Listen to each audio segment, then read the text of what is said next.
दोस्तों, स्वागत है आप सभी का राधा रानी के छोटे से यूट्यूब चैनल पर। उम्मीद है मुझे आप सभी बहुत अच्छे होंगे। मैं भी बिल्कुल अच्छी हूँ। आज हम बात करने जा रहे हैं एकादशी की। तो आप सभी को पता है मार्गशीर्ष का महीना हमारा शुरू हो चुका है और लगभग 8 से 9 दिन जा भी चुके हैं। तो प्रत्येक महीने के कृष्ण पक्ष को बनाते हैं हम एकादशी और शुक्ल पक्ष को भी। तो वैसे तो मार्गशीर्ष का महीना जो होता है यह बेहद ही खास महीना होता है। सभी महीनों में सबसे ज़्यादा जो माना जाता है वह यह महीना होता है कार्तिक महीने के बाद। तो मार्गशीर्ष के महीने में यदि आप पूजा पाठ करते हो या किसी भी प्रकार का दान करते हो तो अवश्य ही आपको उसका कई गुना फल मिलता है। अब हम बात करते हैं मार्गशीर्ष महीने में पड़ने वाली जो एकादशी है। तो एकादशी जो रहेगी दोस्तों मार्गशीर्ष महीने के कृष्ण पक्ष की, वह रहेगी 15 नवंबर को। दिन रहेगा शनिवार का। वैसे तो वह एकादशी 14 नवंबर को ही दोपहर के बाद से शुरू हो जाएगी, लेकिन आप सभी को पता है कि भारत में कोई भी तीज त्यौहार मनाया जाता है तो उदय तिथि के हिसाब से बनाया जाता है। उस हिसाब से हम शनिवार को बनाएंगे उत्पन्न एकादशी, जिसका नाम रहेगा उत्पन्न एकादशी। तो सबसे पहले तो मैं आपको उत्पन्न एकादशी के जो मुहूर्त हैं, शुभ अशुभ फल, उनके बारे में जानकारी दे देती हूँ।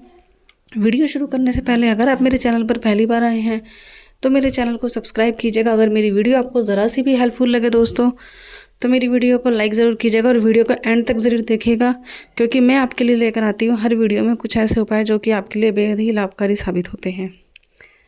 तो सबसे पहले 15 नवंबर शनिवार के दिन जो उत्पन्न एकादशी जिस दिन रहेगी उस दिन सूर्योदय का जो समय रहेगा वह रहेगा 6:46 सुबह का। सूर्य अस्त का समय रहेगा शाम को 17:36 का। चंद्र उदय का समय रहेगा 2:21 का, यानी कि दोपहर में। और जो चंद्र अस्त का समय रहेगा वह 14:42 का रहेगा। इसके बाद मार्गशीर्ष का महीना है, कृष्ण पक्ष का वार रहेगा शनिवार का। शनि एकादशी कहलाएगी, शनिवार एकादशी रहेगी। सूर्य जो रहेंगे वह तुला राशि में रहेंगे। तो जिन जातकों की तुला राशि है, शनिवार के दिन अवश्य ही एक तांबे के लोटे में गंगा जल, पानी और थोड़ा सा काले तिल डालकर अवश्य सूर्य देवता को जल दें। सूर्य देवता भी प्रसन्न हो जाएंगे और शनिदेव भी खुश रहेंगे।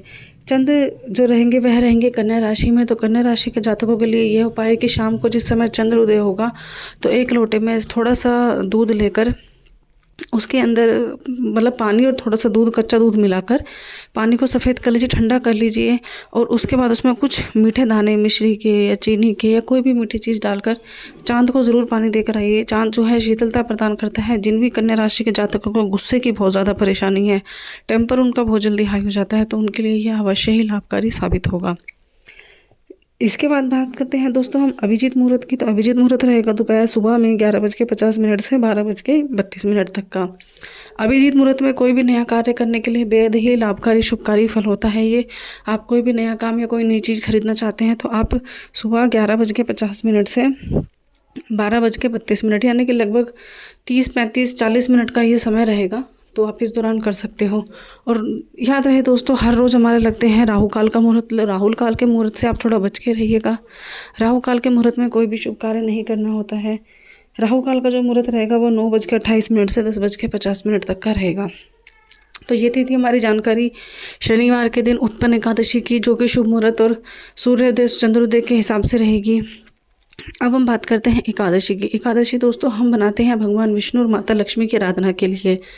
ऐसा माना जाता है कि जो भी व्यक्ति एकादशी के दिन व्रत रखता है, उपवास करता है, भगवान विष्णु की, माता लक्ष्मी की आराधना करता है तो वह अवश्य ही वैकुंठ धाम को प्राप्त होता है, मोक्ष की उसको प्राप्ति हो जाती है। साथ ही साथ उसके जीवन में सभी प्रकार की सुख, संपदा, धन सभी उसको हासिल हो जाते हैं। जीवन में सकारात्मकता आती है, अच्छी ऊर्जा आती है, अच्छी एनर्जी उनको प्राप्त होती है।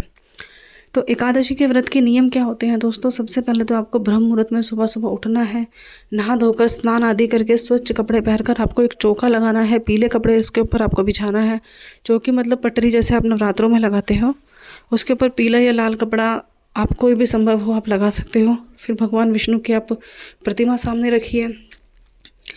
भगवान विष्णु को आप गंगा जल से थोड़ा सा गंगा जल का छिड़काव करके, अगर मूर्ति है तो आप उनको नहला स्नान भी करा सकते हो पंचामृत से। गंगा जल से स्नान करके उनको पीला चंदन लगाइए, पीले वस्त्र उनको अर्पित कीजिए। उत्पन्न एकादशी के लिए उनको भोग लगाइए, पीली चीज़ों का, फल फ्रूट इत्यादि का। अन्न का ना लगाएं, ध्यान रखिएगा इस बात का। और उसी के बाद आप उत्पन्न एकादशी की कथा सुनिए और अपने व्रत को प्रारंभ कीजिए। जो भी व्यक्ति एकादशी का व्रत रखते हैं, वैसे तो यह व्रत निर्जला होते हैं सभी व्रत, लेकिन स्वास्थ्य के हिसाब से अगर आप निर्जला नहीं रख पाते हो तो फल आहारी ये व्रत रख सकते हो। एक बात ध्यान रखिएगा, एकादशी के दिन आपको तामसिक भोजन या अन्न नहीं ग्रहण करना होता है। अन्न आपको जो ग्रहण करना होता है वह एकादशी का व्रत रखने के अगले दिन, द्वादशी वाले दिन सुबह सुबह ब्रह्म मुहूर्त में उठकर पूजा आदि कर कर जो भी आपने एकादशी के व्रत का ब्राह्मण का भोजन सूखा सीधा आदि निकाला है वह आप उनको देकर उसके बाद ही आप अन्न ग्रहण कर सकते हो, वो भी बिना लहसुन प्याज वाला शुद्ध शाकाहारी भोजन।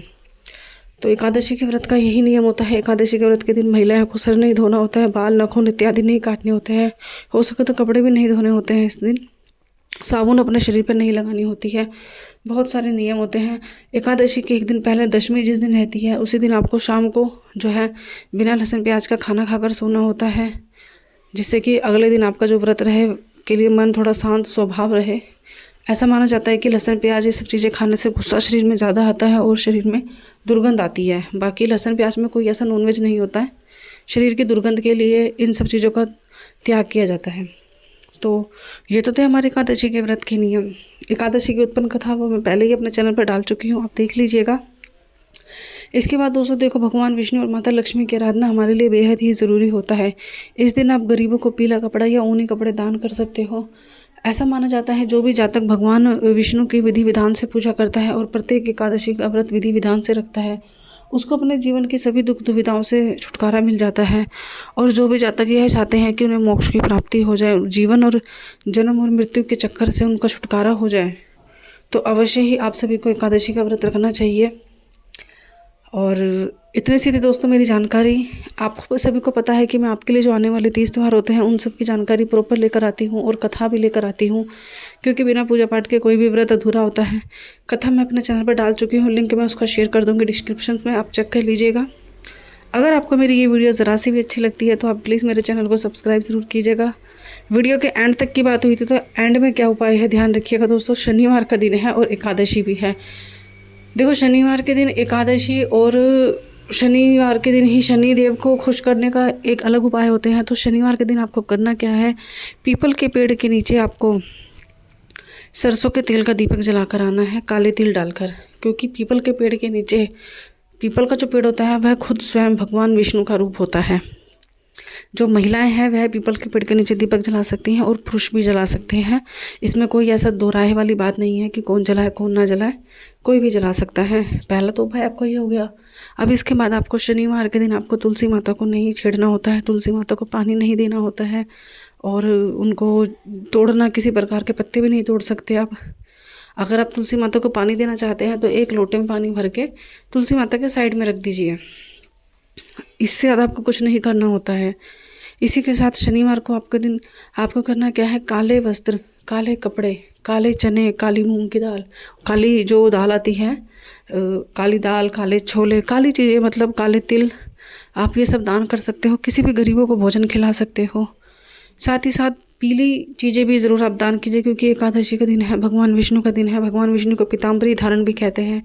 पीली चीज़ें जैसे कि केले हो गए, पीले फल, पीले लड्डू आप ज़रूर दान कीजिए।